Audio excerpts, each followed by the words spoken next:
Ravie d'être ici avec vous tous ce soir pour reconnaître le travail extraordinaire que vous faites dans vos écoles et vos communautés. Alors, merci d'avoir pris le temps de nous rejoindre. Et veut juste partager que cette présentation sera en français et en anglais, mais s'il y a des sections qui ne sont pas traduites ou si vous avez des questions, juste n'hésitez pas à nous écrire dans le chat.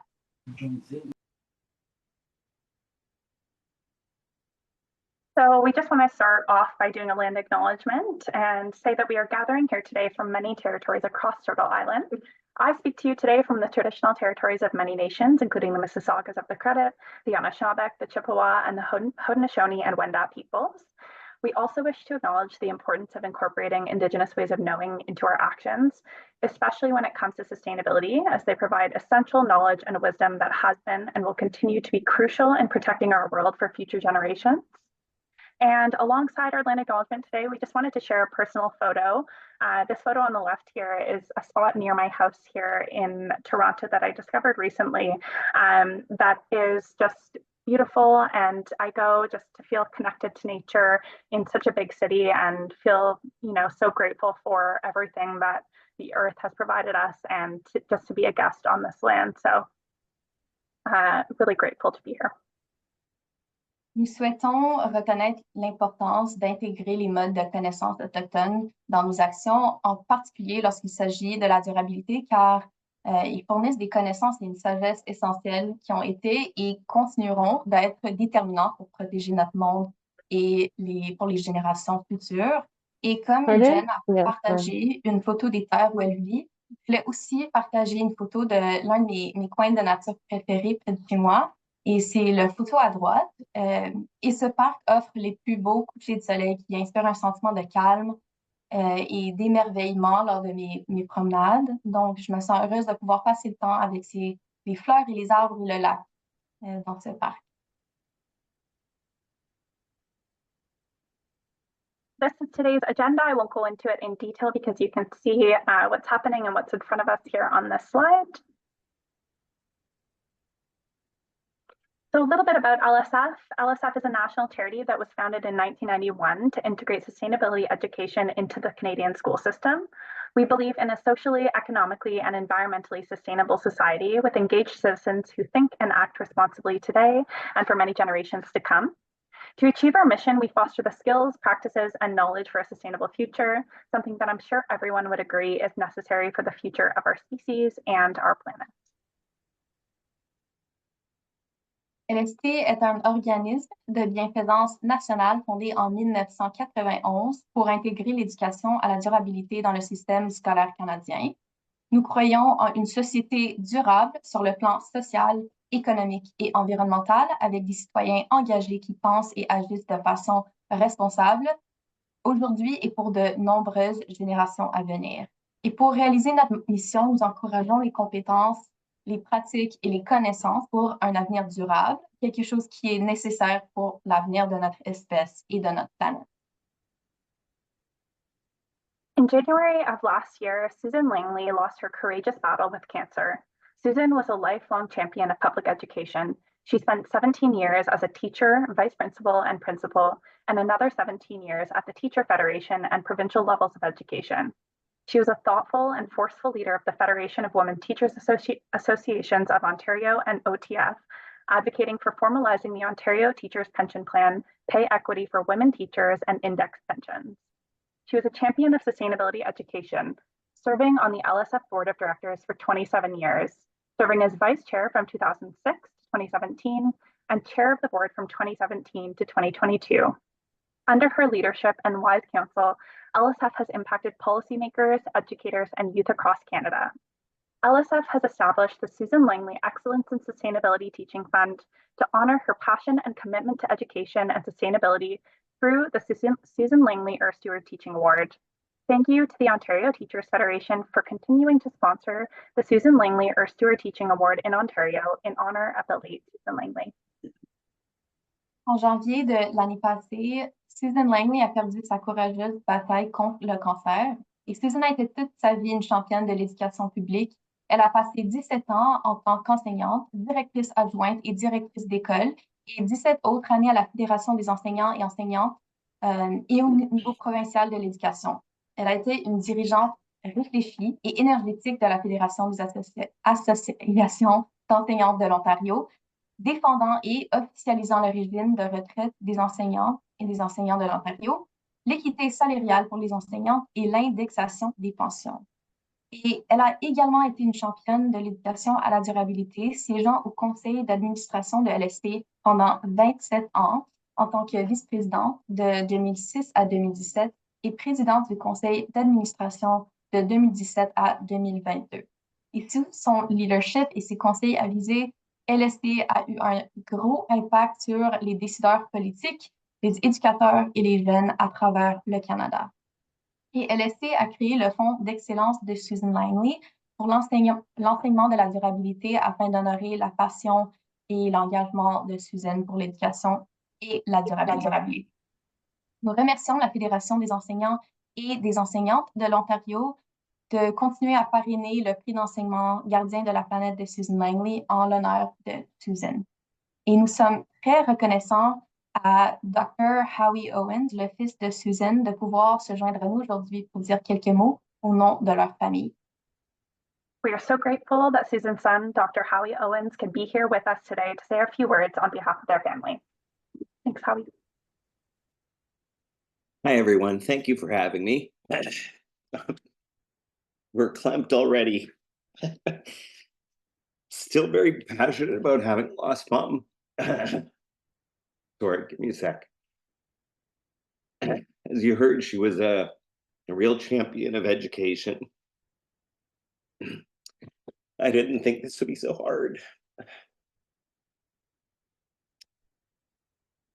I remember as a young boy in kindergarten, she wanted to tell me that I was going to have a little sister. So, of course, I was curious where sisters were coming from, and being a good educator and consummate teacher, she got me a very good and detailed book about how babies were made, inspiring my lifelong love of learning about the body and just passionate about learning in the body. She was always such a great teacher. We, for decades, both shared a passion for the natural world. We were both avid gardeners together. We would spend many, many hours gardening together. And then sitting around the table at the cottage talking about the state of the world and the environment and how things could be better. When I went into naturopathic medicine, obviously very passionate about natural medicines, taking responsibility for health and food and lifestyle choices. She was very supportive, so supportive that as I was leaving the college, she got on our board. They needed some help with governance stuff, and she helped them achieve degree granting status. Always so supportive of my 9 years of post-secondary education. Obviously inspired me. She loved sharing stories about the teachers every year at LSF. And I know she would have been so proud of, everyone this year, Roxanne and Robert and Rosa and Katie and Jenna and Roseanne. Such great stories. I really love the theme of the Indigenous knowledge focus this year. I've been working with the Chippewas of Rama First Nation for about 15 years, helping them with their natural health goals and leading herb walks and managing diabetes and generations of trauma. And again, Mom was always so supportive of that work. We miss her every day. And thank you for the good work you do. I'm sorry.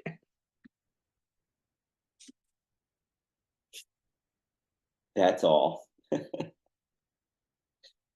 you so much, Howie, and thanks for being here. It's so important to us to continue her legacy at LSF. She made such a huge impact, and I'm sure these teachers would do her very proud. So I will move along now to introduce the Susan Langley or Stewart Teaching Award, recognizing teachers that are making an exemplary contribution to sustainability education in order to continue Susan's important legacy of empowering children to change the world. The second annual award is being presented today by LSF, and the Ontario Award is supported and presented by OTF. Le prix d'enseignement gardien de la planète de Susan Langley récompense les enseignants qui apportent une contribution exemplaire à l'éducation à la durabilité afin de perpétuer l'important héritage de Susan Langley qui consiste à donner à nos enfants les moyens de changer le monde. Ce prix est remis aujourd'hui par LSP et le prix d'Ontario est parrainé par la FAO. Maintenant, accueillons Mike Folds, président de la Fédération des enseignants de l'Ontario, à partager quelques mots. Let's welcome Mike Folds, president at the Ontario Teachers Federation, to share a few words. Thank you so much for inviting me to be present with you. After listening to Howie, I have to mention I do have family members who are members of the Rama group. So thank you for your work.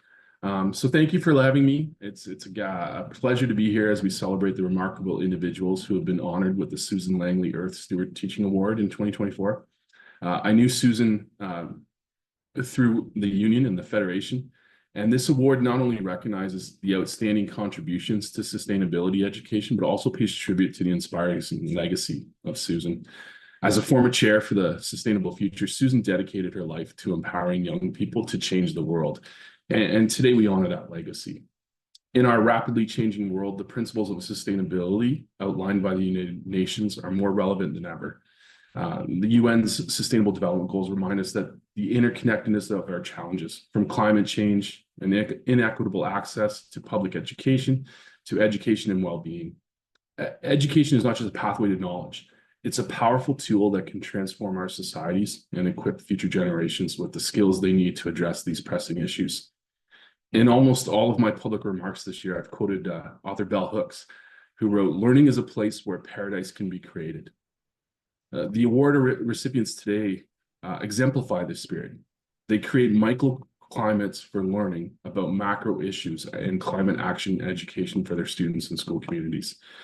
They've demonstrated an unwavering commitment to teaching sustainability, fostering critical thinking, and nurturing a sense of responsibility among their students. Through their innovation approaches, they have instilled the values of stewardship and environmental consciousness, ensuring that these young minds understand their role in creating a sustainable future, or as Bell Hooks said, creating the paradise they will live in.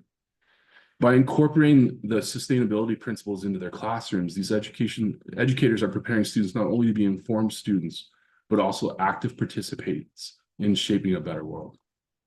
They are inspiring their students to engage with local and global challenges, encouraging them to think critically and creatively about solutions. Their work is a testament to the belief that education is a vital force for change and that learning is a place where paradise can be created. As we honor these exemplary educators today, let's reflect on Susan's vision. She believed in the power of education to empower, to inspire, and to ignite a passion for knowledge and stewardship in young people. By equipping them with these knowledge and values, we're nurturing a generation that will not only dream of a sustainable world, but actively work to bring that vision to life. To our award recipients, thank you for your dedication, your passion, and your unwavering commitment to sustainability education. You're leading by example, and you're creating ripples of positive change that will extend far beyond your classrooms. Your influence will be felt for years to come as your students carry forward the lessons you have imparted. I wish my children were in your classrooms. And as we move forward, let's continue to embrace the principles of sustainability in education. Let us collaborate, innovate, and inspire one another, ensuring that we can fulfill Susan's legacy and empower our children to change the world, to create their paradise. Congratulations to all the award recipients. Your hard work and passion are an inspiration to us all. Together, let's continue to nurture the stewards of our planet and champions of sustainability, ensuring that we fulfill Susan's legacy. Thank you so much for having me. Thank you so much, Mike. Thanks for your thoughtful remarks and for being here today, and to OTF again for supporting this award. So the award nomination criteria is as follows. The nominee inspires passion for a more sustainable future, uses innovative approaches to create exciting and engaging learning opportunities, serves as a role model and mentor, engages with colleagues, students, parents, and community members, embeds Indigenous ways of knowing into their teaching practice. We had over 100 incredible nominations from teachers and administrators across Canada, which made this decision very difficult for our review team. Donc, les critères de nomination pour le prix sont les suivants. L'enseignant inspire la passion pour un avenir plus durable, utilise des approches innovantes pour créer des opportunités d'apprentissage passionnantes et engageantes, sert de modèle et de mentor, s'engage auprès de ses collègues, ses élèves, les parents et les membres de la communauté et intègre les modes de connaissances autochtones dans sa pratique d'enseignement. Cette année, nous avons reçu plus de 100 candidatures exceptionnelles d'enseignants et d'administrateurs de tout le Canada, ce qui a rendu la décision très difficile pour notre équipe d'évaluation.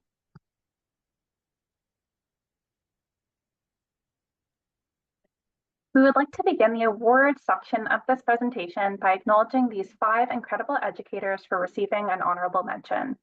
Alexandra Godet, Petra Snook, Jaron Kainer, Ainsley Albert, Kim Hardikainen, and Jessica Del Sol.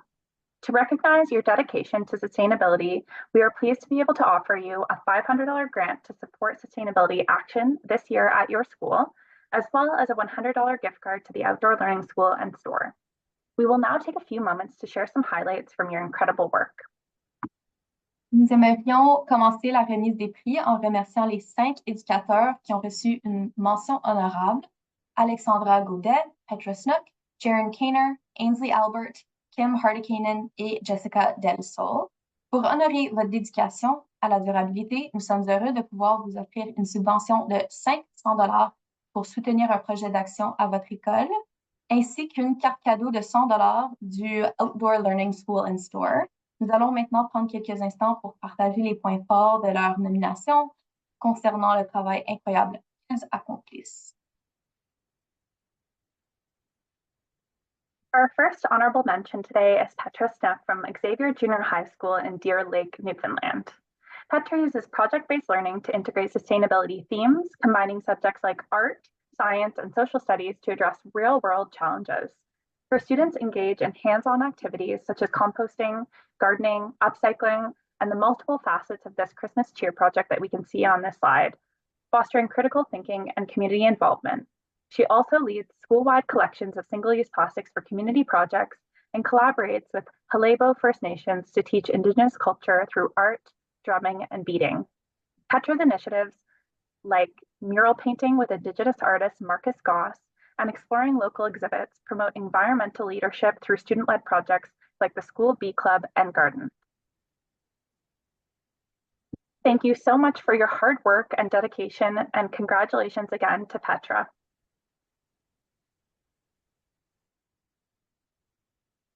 Ensuite, nous avons Alexandra Godet, enseignante à l'école secondaire David-Saint-Jacques à Kitchener, Ontario.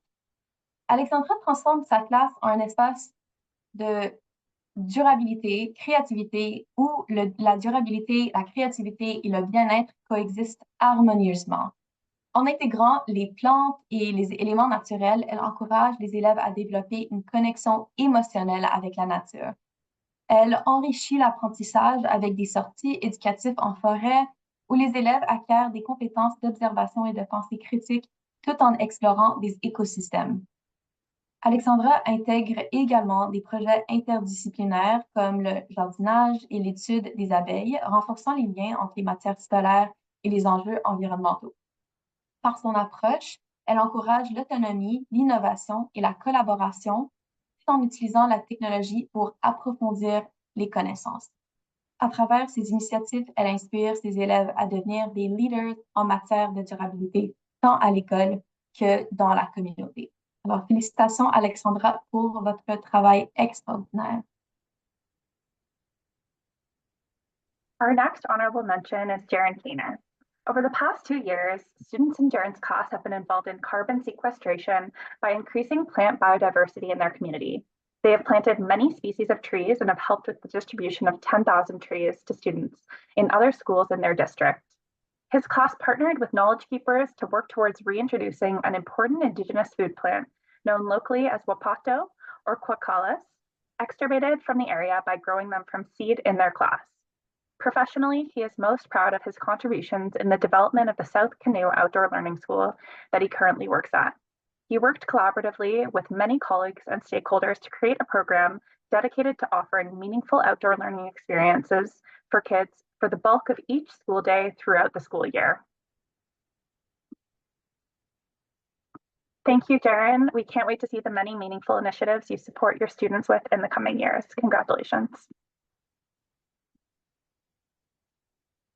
Next up, we have Ainsley Albert, a teacher at Inukshuk High School in Iqaluit, Nunavut. She's known for her creative approach, blending Inuit Kawiyagattumatgit principles with environmental stewardship in her lessons. She emphasizes outdoor learning, organizing events like a full day out on the land, where students engage in plant documentation, art projects, berry picking, and receive traditional teachings from elders. Ainsley also leads initiatives that use natural materials, such as dried seaweed and bleached bones, in community projects, highlighting sustainability and creativity.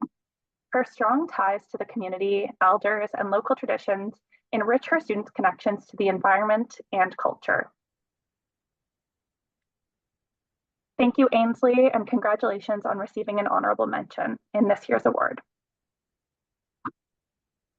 Our next honorable mention is Kim Hardikainen. Kim's commitment to sustainability is clear in her teaching and school-wide initiatives at Chief Peguis Middle School in Winnipeg, Manitoba. Her classroom is a hub of hands-on learning with projects, field trips, and guest presenters focused on sustainability. As an advisor of the Changemakers Club, she empowers students to tackle environmental and social justice issues through creative solutions. Kim leads efforts like school recycling, tree planting, and community cleanup, and collaborates with the IAA team to create a biodiverse schoolyard using native plants as an outdoor classroom. Thank you, Kim, for your commitment to sustainability, and congratulations on your honorable mention this year. Our final honorable mention for this year's award is Jessica Del Sol. She has a growing interest in nature-based education and how it can be linked to curriculum expectations. A strong inspiration comes from Jillian Judson's A Walking Curriculum, which links in-class lessons to follow-up walks, which are further expanded through inquiry, observation, and collection. Jessica has been developing interest in working with Indigenous colleagues to further her understanding of Indigenous ways of knowing. One notable partnership was with elder and artist Philip Coate. Elder Coate delivered Ojibwe cosmology workshops to students and helped create a mural for the school. With the grant money, Jessica hopes to further her understanding of nature-based education and Indigenous ways of knowing by working with Dr. Hopi Martin. Together, they hope to take the Eco Club to visit his wigwams at Black Creek Community Farm. Congratulations, Jessica, and a huge congratulations again to Alexandra, Petra, Jaren, Ainsley, Kim, and Jessica. Sam has already reached out to you to chat about your upcoming grant that's on the way, and your gift cards will be emailed this week. We really can't wait to see what you do with some additional funding this year, already doing such amazing things. We would now like to introduce the 2024 runners-up. These educators stood out to us for the tremendous impact that they're making in their schools and in their communities. It was clear through their nominations that they are inspiring students to take on real-world sustainability challenges and leading by example. Each runner-up will receive a $250 personal prize, as well as a $500 action project grant for their school. Nous aimerions maintenant vous présenter nos finalistes de 2024. Ces éducateurs se sont distingués par l'impact considérable qu'ils ont eu dans leurs écoles et dans leur communauté. C'était clair de leur nomination qu'ils incitent les élèves à relever des défis réels en matière de durabilité et qu'ils montrent l'exemple. Chaque finaliste recevra un prix personnel de 250 $ ainsi qu'une subvention de 500 $ pour un projet d'action dans son école. Aujourd'hui, notre première finaliste est Rosa Alaimo. Rosa est éducatrice dévouée à l'école Inchoke Birchtick de la Première Nation de Pikangikum et donne à ses élèves les moyens d'aborder la question de la justice sociale et environnementale par le biais de solutions novatrices. En adoptant le principe penser globalement, agir localement, elle inspire l'action. Rosa collabore avec les aînés pour intégrer le savoir autochtone et créer des ressources en Anishinaabe-Mowen. Son impact s'étend à l'ensemble de la communauté en sensibilisant aux questions autochtones et en encourageant une culture de la responsabilité environnementale. Our first runner-up today is Rosa Lemos. I'll just translate it in English. Rosa is a dedicated educator at Ikanjike Birchstock School in Pikangikum First Nation. She empowers her students to address social and environmental justice through innovative solutions. By embracing Think Global, Act Local, she inspires action. Her impact extends across the community, raising awareness about Indigenous issues and fostering a culture of environmental responsibility. Thank you, Rosa, for being here to accept your award and say a few words. I'll pass it over to you. Thank you so much for those introductions. My name is Rosa, and I just want to say a huge thank you to LSF. The work that has been done for so many years and continues to be done impacts, the impacts can be felt for generations, and I just want to extend my thanks and gratitude. So if whoever is running the slides, thank you so much. So today I'm going to be talking to you about tackling climate change that we've been doing for the past couple of years here in my classroom through project-based learning. I want to start off with this. It's just one straw, said 8 billion people. And I think this also extends to environmental learning as well. You know, it's just one project, but you don't know what kind of impact that has on each student and what their impact will extend to. So I think just keep doing the work, and every project can make a huge difference.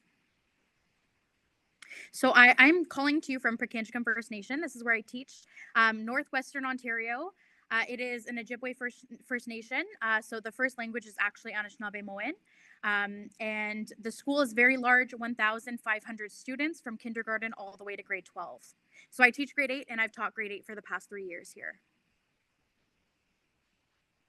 So our school, there's a lot of cultural teachings and knowledge. Instead of French, students learn Anishinaabe-Mowen. There is also an elders program right in the school, so students see the elders once a week to get cultural teachings. And then also that is extended through various other programs throughout the school as well. So I tried to fit my program into the pre-existing programs already in the school, focusing on place-based learning and land-based learning to develop, continue the students' development of learning about Indigenous knowledges, connections to land, ways of knowing, language, and also partner with local organizations and groups within the community already to benefit students from all aspects. So my program goals, I really love to inspire love of nature, facilitate environmental learning through that local language and culture, and as well as facilitate opportunities for students to teach others and become experts once they've gained some knowledge, and then building their capacity to create change in their environment. So that last picture there is actually a letter that students wrote to Chief and Council that were giving their recommendations on what they thought Chief and Council could do to further their learning that they did in the classroom. So I'm just going to focus on 2 of our major projects. There's way too much to talk about in a short amount of time. Number 1 was investigating microplastics.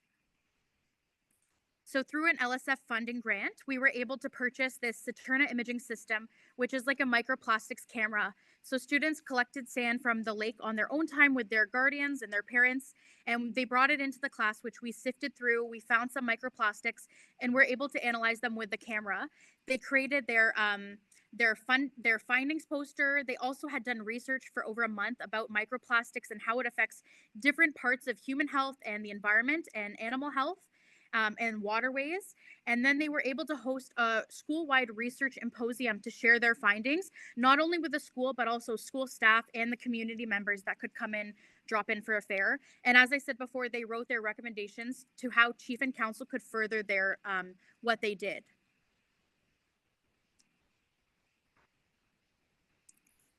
So this is just some examples of their research posters.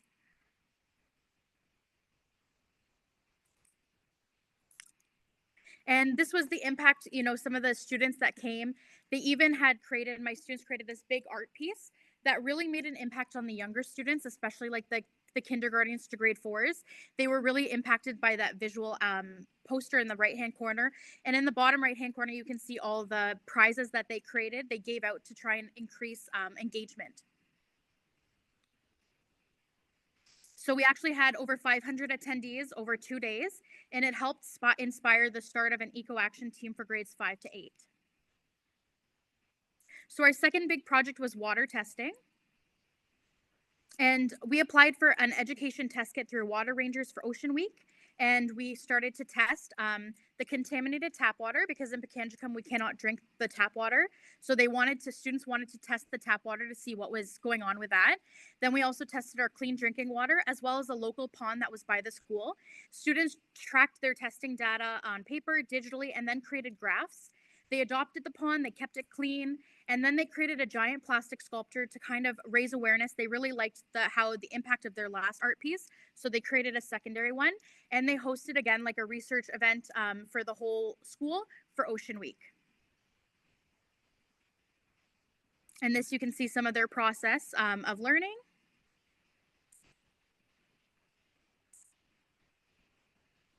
And so this was their giant sculpture. It was actually over 7 feet tall.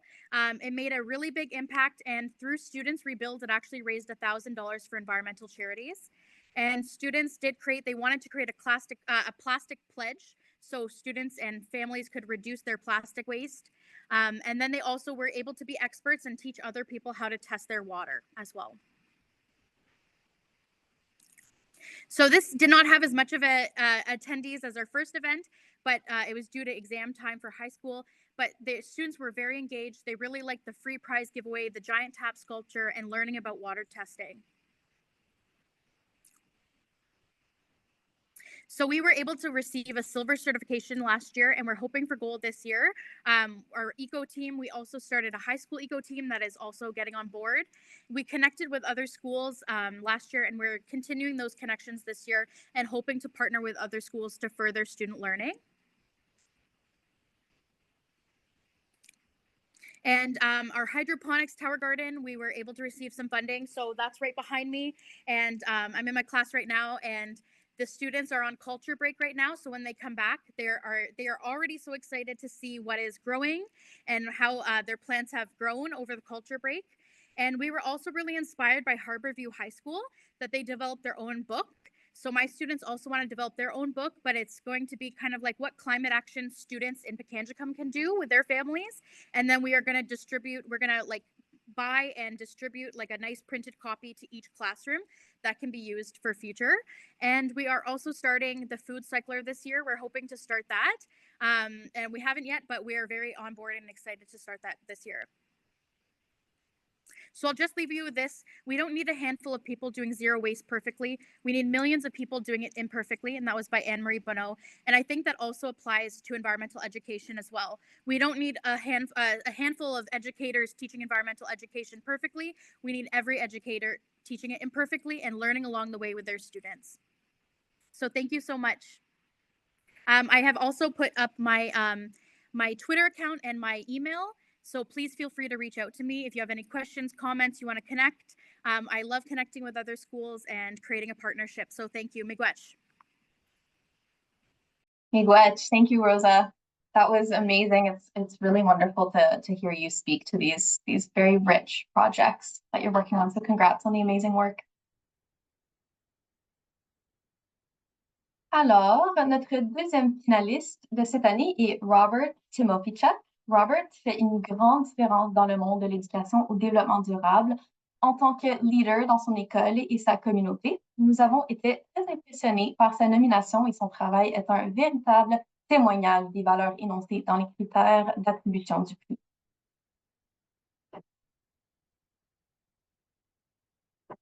Our second runner-up this year is Robert Timofichuk.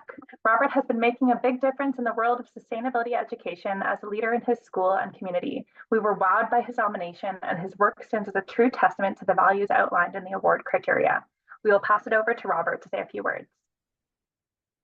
Hi, my name is Robert Timofichuk. I started my education back in 1990, and I'm currently at a small school in Murnham, Alberta, roughly about 115 students from K to 12. And we've been doing a series of environmental projects. If you could just share our webpage.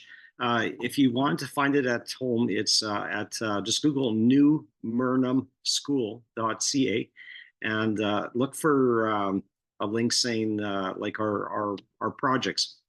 And this is essentially outlining the last 7 years of our journey.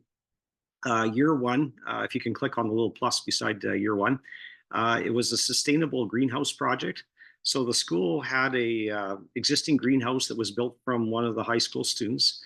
And the issue comes in is like Alberta winters are harsh, like minus 40 is common, and the days are really, really short. And we want to make a year-round greenhouse that was sustainable without any energy into the greenhouse. So essentially, we looked at, the science curriculum fit in really well. There's, heat transfer by conduction, convection, radiation, looked at those concepts, and we decided to modify our greenhouse to try to get as many growing days as possible with it.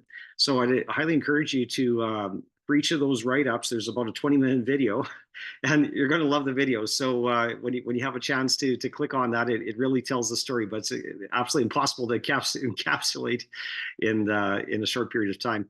In year two, it was a project called Designing Renewable Energy Systems. And essentially, we built an off-grid classroom that is now our second greenhouse. But the goal was to try to power it through renewable energy means. So we had a team solar, we had a team wind, and we had a team biofuel. So for Team Wind, essentially built a wind turbine from scratch, right down to the blades for the wind turbine that were manufactured out of a chunk of old sewer pipe that was donated from the village. We built the kids built a 30-foot tower, and we put it into the playground. Surprisingly, like most places, you can't get away with this. But there was a series of guy wires that came down, and it generated electricity. Actually worked. And Team Solar, the students took a grain auger. I'm not sure if there's any agricultural people here, but it's a device that moves grain. And it was this old grain auger that wasn't functional anymore, and converted into a solar tracker. So it would track the sun from east to west over the course of the day. And it was also adjustable for seasonal variation. So the farmer normally cranks up the auger for different heights of the granary, and you can actually adjust it for seasonal variation. And Team Biofuel built a bioreactor where we were taking manure from cows and essentially trying to convert that into methane, and the methane would go into a generator that would power the eco classroom. And at the end of the project, the students advised council that it seems solar was a very viable alternate energy source. And in our area, surprisingly, there's not a lot of wind. So we'd have like a week go by and just about no wind, and then it would blow like crazy for 24 hours, and then nothing again for a while. And that was in year two. So if you have a chance to watch the video, that is a heck of a story there. It was from grade 4 to 12 that particular year. If you click on year three, it was reducing our carbon footprint through community collaboration, essentially trying to grow food in a hydroponic setting, so non-traditional growing techniques. And students research different hydroponic techniques. There's at least a dozen ways of growing plants without soil. And built a little prototype. You can see the thumbnail there. The looks like a little popsicle stick thing. And they scaled it up and built the first one. And we had, tomato plants touching the ceiling in the room. We had cucumber, we had kale, we had all kinds of like lettuce. And word got out in the community, and some donations came in that we didn't even ask for. And they said, scale it up. And essentially, we're feeding our school and we're feeding our community. And we have in another project a grid-tied solar array that's making that building net zero. So essentially, the energy that's going into the hydroponic operations coming from the sun, which is really cool. If you can click on year 4. This was designing and fabricating a renewable energy vehicle. So we obtained a fleet of electric golf carts that were destined for the landfill. They were in pretty rough shape, and essentially the students did a frame up restoration on the carts and retrofitted them with a special solar panel on top and a charge controller. And essentially, if you leave them outside, you don't plug them in. And if society could be this way, where we can just leave our vehicles outside and then run around, without emissions, it'd be incredible. So we actually used one of the golf carts for the school. We still have it, and we run uptown in Burnham. It's not legal or anything, but we go pick up parcels. We go pick up the local errands, and I don't think the RCMP will give us a hard time over that one, because it's a good thing. And several of the carts were actually purchased by the County of St. Paul for the campsites, and they love them. They don't charge them. It's just let them stay outside, and they go about their business maintaining the campsites. Year 5, this is actually still in progress. We were converting a old school bus into a net zero tiny home. So it's not a school bus anymore. It's actually a cool bus. So if you happen to see anything in the media about that, that's where the story comes from. And it's really awesome project where we'll have solar panels on top. Essentially, had to retrofit it. Mechanically, the bus was fine. Just needed to get converted into a net zero living space. Year 6, this was a project about, we called it leading our community towards net zero. The building that you see in the photo is right next to the school. It's owned not by the school, but the village of Burnham. There's a really tight relationship between the school and the village. And our goal was to try to convert that building into a net zero facility from an electricity perspective. And we started off with a $5,000 grant from one place. LSF had contributed to this. Thank you guys for all this support over the years. And essentially, the students did a bunch of grant writing and working with different agencies. And the end product was a 16 kilowatt grid-tied system that essentially makes the building completely net zero, where we're actually meeting all the needs of the building on a sunny day, and we're exporting back into the grid. So, and that was a junior high project. So that was really cool. And in year 7, our last one here, it was called Carrying Our Legacy Forward. And essentially looking at the UN sustainability goals and the projects over the years, reflecting on it. And the cool part is with that video is it was done by our high school students that have been part of this like for the past 7 years. And they really didn't know how big of an impact it was. And they were reflecting upon, the UN goals. It's cool. The coolest part about the page too is the media coverage down on the bottom.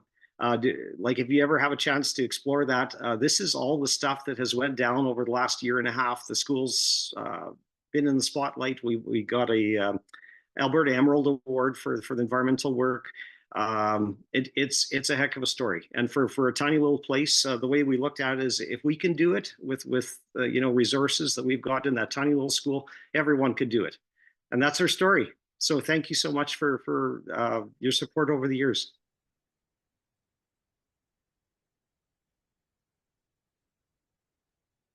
Thanks so much, Robert. For Mr. T, we watched some of these videos, the staff at LSF, and we were definitely blown away by your projects and your videos. They're extremely elaborate and innovative. So congrats on all this fantastic work that you're doing.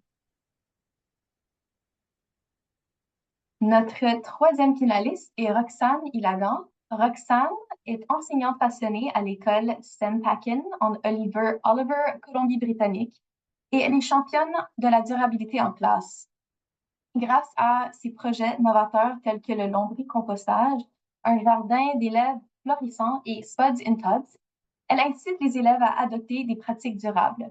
Roxane organise également des événements marquants tels que des échanges de vêtements et des assemblées de la Journée de la Terre, tout en intégrant les connaissances autochtones afin d'approfondir la gestion culturelle et environnementale. Our third runner-up is Roxane Ilagan. Roxane is a passionate teacher in Sempacin School in Oliver, BC, and is a champion of sustainability in the classroom. Through innovative projects like vermicomposting, a thriving student garden, and Spuds in the Tub, She inspires students to embrace sustainable practices. Roxanne also leads impactful events like clothing swaps and Earth Day assemblies while weaving in Indigenous knowledge to deepen cultural and environmental stewardship. Welcome, Roxanne. I think I saw you just joined. Are you able to speak today? Sure. Do I? Okay. So, hi, my name is Roxanne. My project was all about vermicomposting and getting my students out of the classroom and into the garden. A little about myself. I'm a teacher. I have family. I am an aspiring gardener, always learning. I love food. I love fishing and being on the land, and I am a language nerd. So the project my class chose to tackle last year was a vermicomposting system. So what we ended up choosing was the Hungry Bin composting system. We first saw it at Amazia Farms, a local farm run by Mike Kosaka. And they are all organic. They use no-till practices. And the kids were really interested when we saw it. It lives in our hallway in front of the classroom, and the kindergartners love looking at it. It's a great conversation piece whenever people come to my classroom. They're always like, what is this giant green bin? And I'm happy to have the kids explain to them. So this is where our field trip where we first saw the Hungry Bin system, and the kids were very interested in it. So it was what I chose to use the LSF grant for. It's a lot of fun if you have never done any kind of vermicomposting or composting in the classroom. It's very user-friendly. We were able to reduce our classroom waste and then also harvest worm castings and worm tea to be then put back into our school garden and benefit everyone that gets to eat from the garden. We started out in the spring, and it was very kind of sad looking.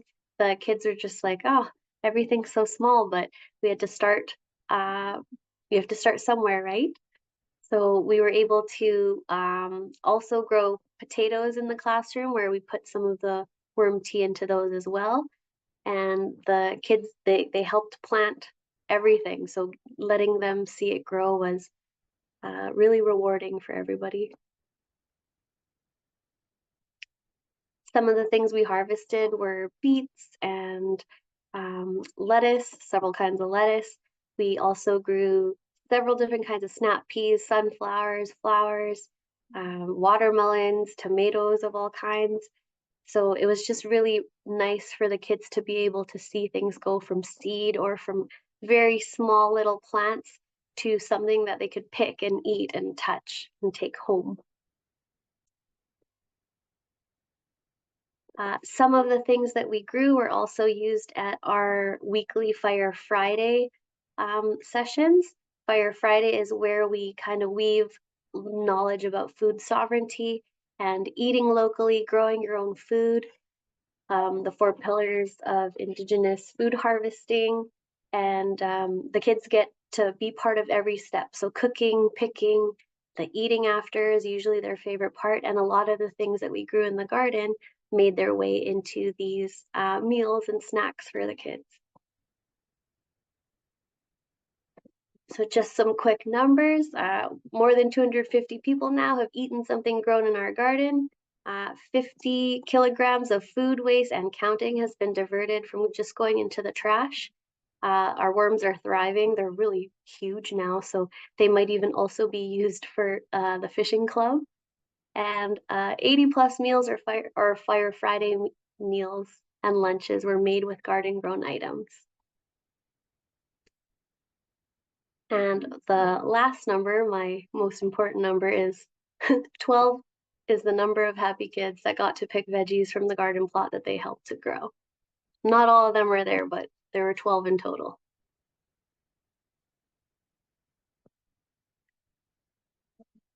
Thank you so much, Roxanne, for sharing about this project.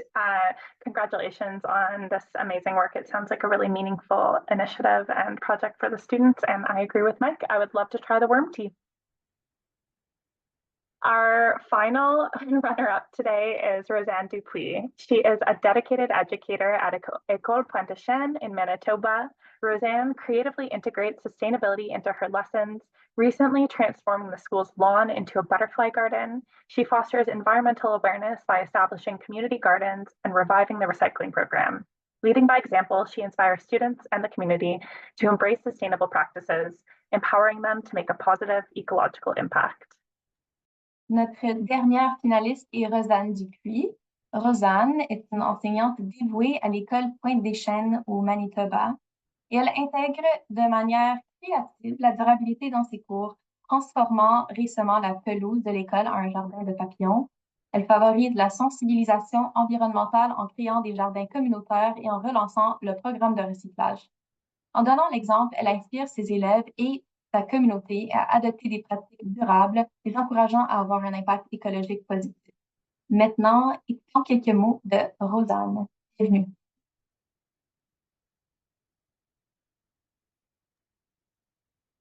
Bonjour tout le monde. Merci beaucoup pour les présentations. Je crois que je vais faire ma présentation en français parce que je l'ai préparée en français et c'est ma première langue, donc je suis plus à l'aise à communiquer en français. Je suis désolée pour ceux qui ne comprennent pas. Je vais faire mieux la prochaine fois. Alors, si on peut avancer. Je travaille à l'école Pointe-des-Chênes, juste pour vous situer un peu, c'est à Sainte-Anne, au Manitoba. Le village de Sainte-Anne, où je crois maintenant c'est une ville, est situé à 42 km au sud-est de Winnipeg, avec une population de 2891 personnes. Un de nos attraits géographiques, c'est qu'on a la rivière Seine, pas celle qui est à Paris, en France, mais une autre rivière Seine qui débouche plutôt sur la rivière Rouge, qui est peut-être plus connue par les gens d'extérieur. On peut avancer. Alors, notre école, on est une de 3 écoles dans la communauté. Il y a une école francophone, une école immersion et une école anglaise. Dans notre école, il y a 320 élèves de la maternelle jusqu'à la 12e année. Et nous avons 52 membres du personnel. Quand on fait le décompte des personnes qui sont originaires métis ou autochtones, nous avons un pourcentage de 65% d'élèves qui sont métis ou autochtones. On peut avancer. Dans notre cours d'école, on est très choyé d'avoir une variété de différents écosystèmes. Donc, on a une assez grande cour d'école. C'est à la campagne, un petit village. Donc, on a une forêt qui délimite un peu le côté nord et le côté est de la cour d'école. Donc, les jeunes s'amusent à jouer dans les bois et j'aime ça apporter mes élèves, même juste faire une marche pour identifier les oiseaux, identifier différentes plantes que nous voyons. Il y a aussi un endroit un peu plus comme la prairie. Et là aussi, j'aime encourager les élèves d'identifier différentes plantes, des plantes qui sont indigènes de la région et des plantes qui sont non indigènes et aussi considérées dévastatrices. Ensuite, on a aussi, j'appelle ça un marais, c'est pas vraiment un marais, c'est plutôt un fossé, mais il y a quand même, on voit quand même la vie aquatique qui reste là-dedans. Et puis, les jeunes s'amusent quand même à observer différentes choses dans le marais. Prochain. Alors, nous avons une équipe verte assez active dans notre école. Alors, d'habitude, ce sont les jeunes avec qui j'ai contact. Donc, moi, j'enseigne plutôt en 7e, 8e. Donc, j'ouvre le comité à vraiment n'importe qui de 5e jusqu'à la 12e année, mais les jeunes qui sont intéressés, c'est surtout mes élèves. Donc, les élèves s'occupent du recyclage de papier, carton, tout ça. Mais aussi, comme dans la photo au milieu, vous pouvez voir qu'on collectionne aussi les piles à travers du programme de Call to Recycle. On ramasse des onglets, ça c'est un effort communautaire. On ramasse les onglets pour un programme de chaises roulantes. Et on a aussi les marqueurs. Cette année, on va ajouter les crayons mécaniques et les stylos. Le matériel peut être apporté à un magasin assez proche de chez nous où le recyclage est fait. Ensuite, autour du jour de la Terre, dépendant de la température, on va faire un nettoyage de la communauté. Alors, les élèves de la maternelle à la 12e année, on délimite on a une carte au salon du personnel et on identifie quelle région que nous allons apporter nos classes. On fait souvent un partenariat, les plus jeunes avec les plus vieux aussi. Donc, on marche dans la communauté et on ramasse des déchets. Une autre initiative que nous travaillons, c'est on a des jardins devant la cour d'école. On a des jardins, en plus de notre jardin de papillons qu'on vient de créer, on a des boîtes soulevées de terre. Et dans ces boîtes-là, on aime planter de la nourriture, des carottes. Vraiment, c'est les carottes qui fonctionnent super bien, les patates. On a déjà eu des tomates, des concombres, mais c'est pas quelque chose qui se garde jusqu'à l'automne quand on retourne à l'école. On a quand même un défi d'implication par rapport à les gens qui s'impliquent pendant l'été. Pendant l'été, pendant que les jardins sont très actifs, il n'y a pas beaucoup de gens qui vont à l'école, mais des carottes et des patates, ça dure bien jusqu'à temps qu'on retourne à l'école. Et puis, on donne tout ce qu'on grandit, tout ce qu'on fait pousser à la banque alimentaire dans le village.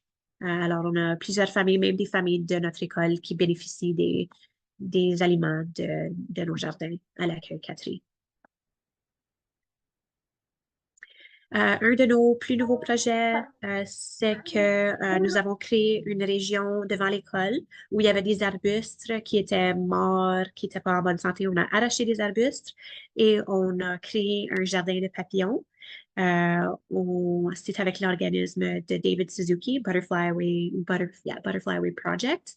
Alors, nous avons reçu de l'argent de LSF et aussi du programme de David Suzuki.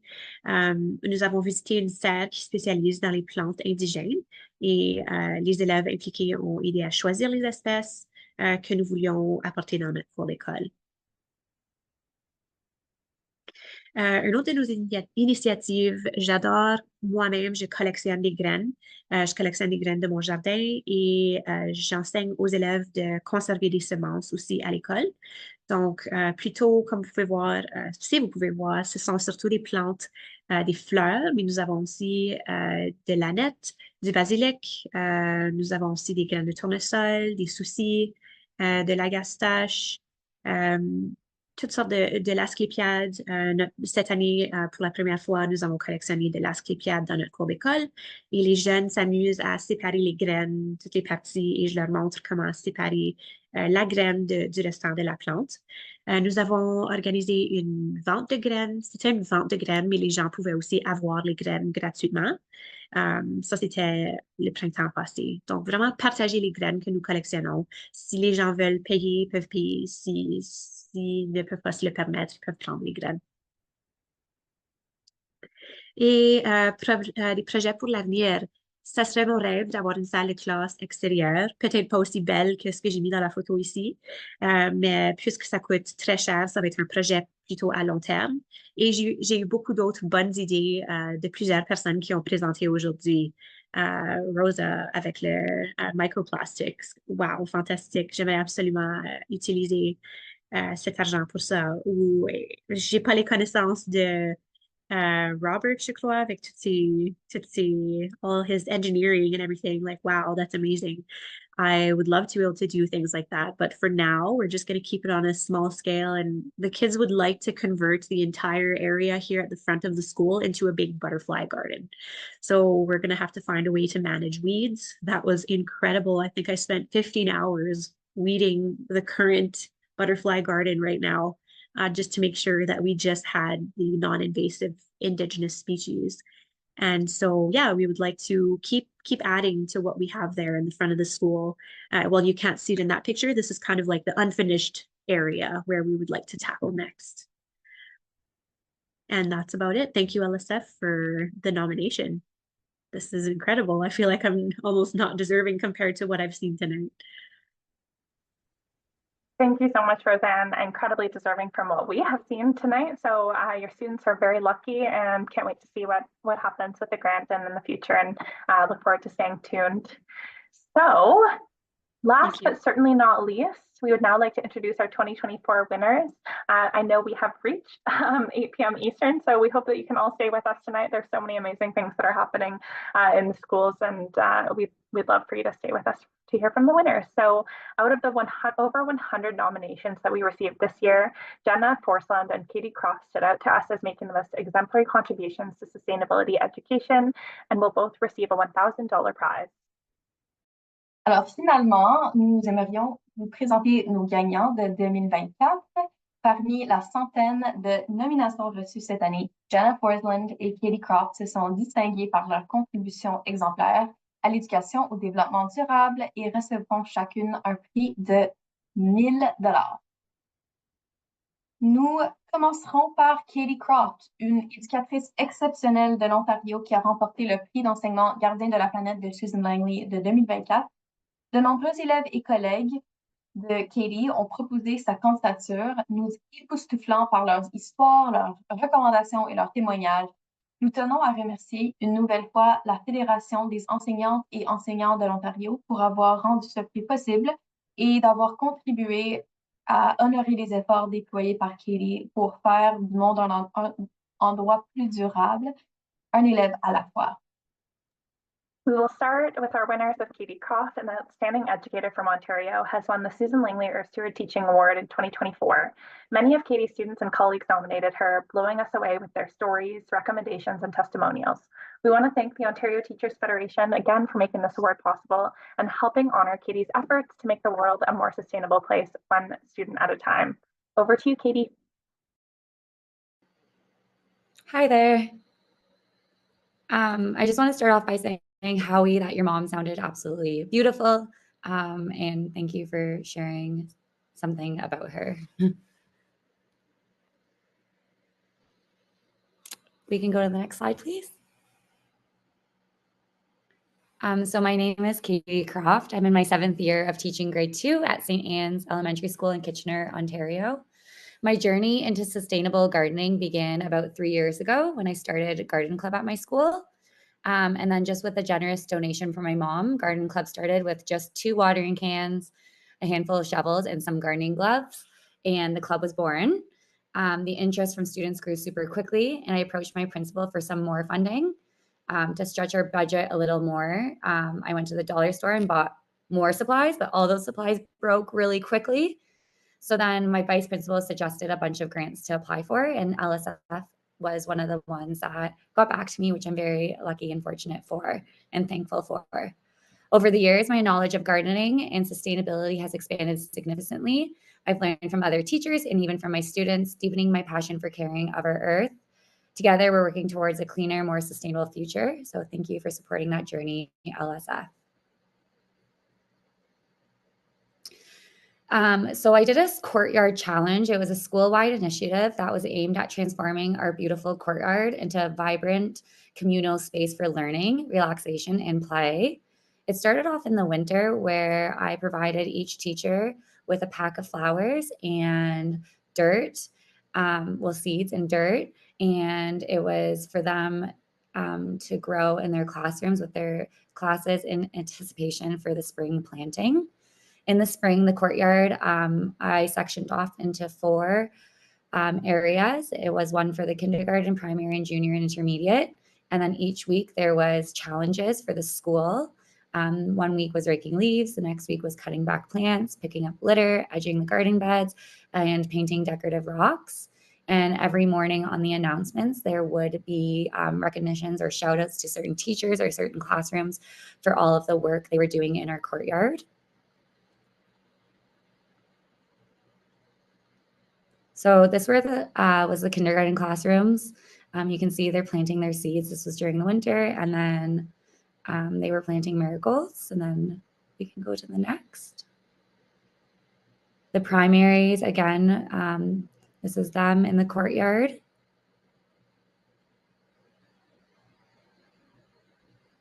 Next. Here's our junior classes. So it was a whole school-wide from kindergarten to grade 8. We got everyone involved. Next. And then that was kind of before our courtyard was just looking a little sad. And then after it was looking much more cleaned up and much more beautiful. So we do garden club at my school twice a week for grade 3s to 8s. And our mission is to cultivate a love for nature and instill a sense of responsibility for our environment through hands-on activities. The activities include raking leaves, picking up litter, caring for our vegetable beds on the side of the school, and planting grass, clover, and perennials. And we do have a celebration at the end of the school year through our salad party, where we enjoy our own fresh homegrown vegetables. And then we can go to next. And then there is our board for our garden club. And that painting is from the Indigenous artist, I believe his name is Moses something. And then we made compost with the loamy. There's shearing and raking leaves and painting our rocks for all of our garden club. And then we received a donation from a local flower shop. So we planted tulips all in the front of our schoolyard. So we planted over 200 tulip bulbs. And then this is our vegetable beds and our salad party for the end of the year. And I believe I just wanted to say thank you so much for your generous grants. It helps maintain our courtyard and our vegetable beds. We're incredibly grateful for this support, as it enables us to purchase the essential garden supplies we need. And with these resources, we can launch exciting initiatives that engage mind, bodies, and spirits for youth, tomorrow's leaders in sustainability. This funding empowers students to cultivate strong habits in planting, growing, and caring for the earth, fostering a deep connection to the environment. Together, we're nurturing a generation that values and protects our planet now and in the future. So thank you so much for believing in our mission. Garden Club Courtyard Challenge truly could have not existed without the LSF grant. Thank you, Katie, and congratulations. We're so impressed by the school-wide approach and the involvement from your community. So we can't wait to see how it grows with additional funding. Alors, enfin, Jenna est notre deuxième récipiendaire du prix d'enseignement Gardien de la planète de Susan Langley de 2024. Elle vient de Winnipeg, Manitoba. Et Jenna démontre chaque jour son engagement en faveur de la durabilité. Son dévouement est clairement ressenti par l'ensemble de la communauté scolaire. Et nous sommes très reconnaissants à Jenna d'être parmi nous aujourd'hui pour parler de son travail. And finally, Jenna is our second winner of the Susan Langley Earthsteward Teaching Award from Winnipeg, Manitoba. Jenna leads by example and demonstrates her commitment to sustainability every single day. Her dedication is clearly felt by her whole school community, and we are very grateful to have Jenna with us today to speak about her work. Thank you. Good evening, everyone. Before I begin, I want to acknowledge that I live and work on Treaty 1 territory, the traditional lands of the Anishinaabe, Cree, Oji-Cree, Dakota, and Dene peoples, and the homeland of the Métis Nation.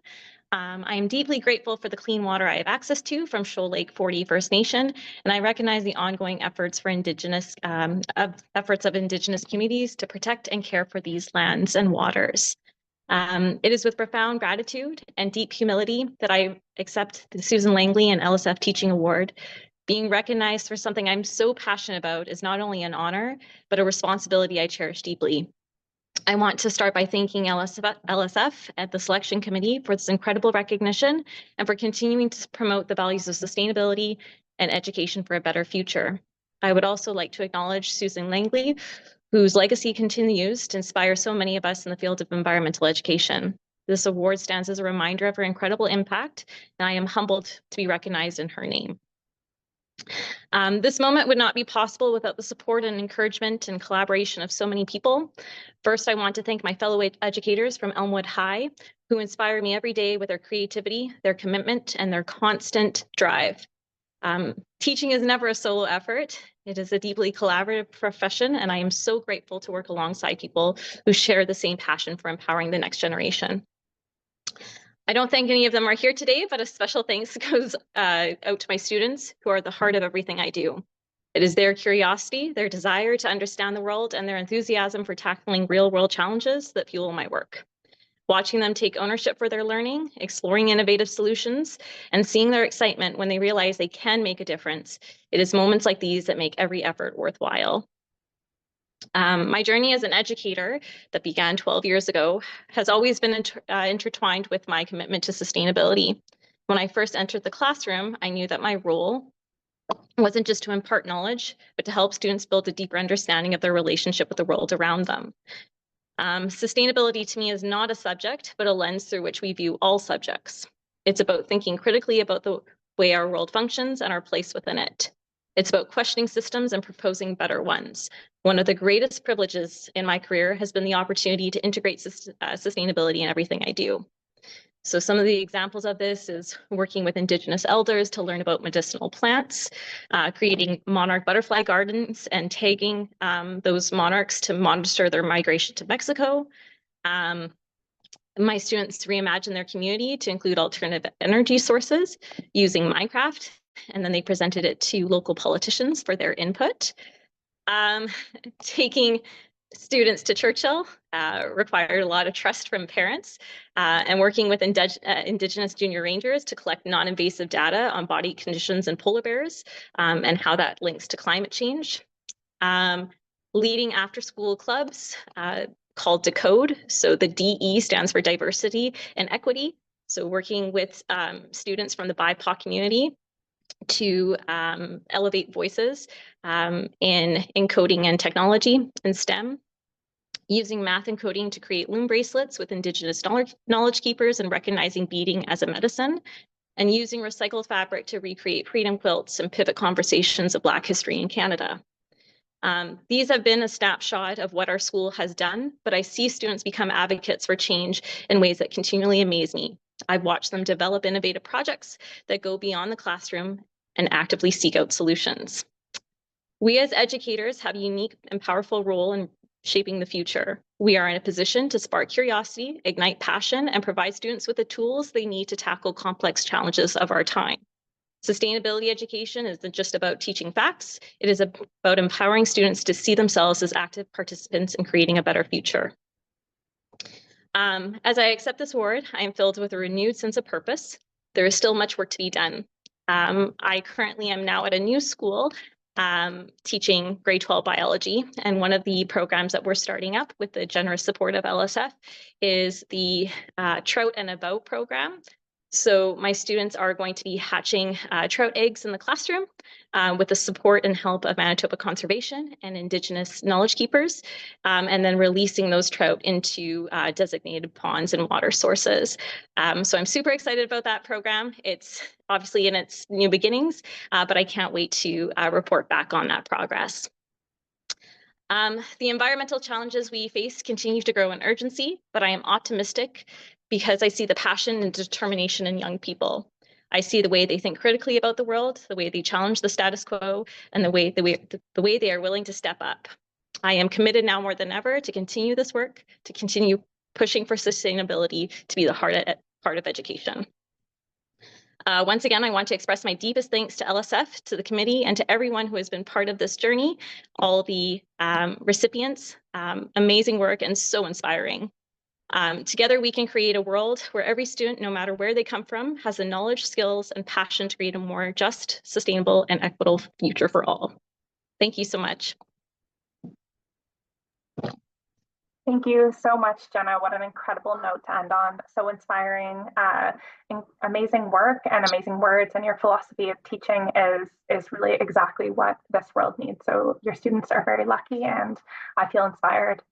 So on that note, I want to just offer a huge congratulations to all of our fantastic winners, runners-up, and honorable mentions today.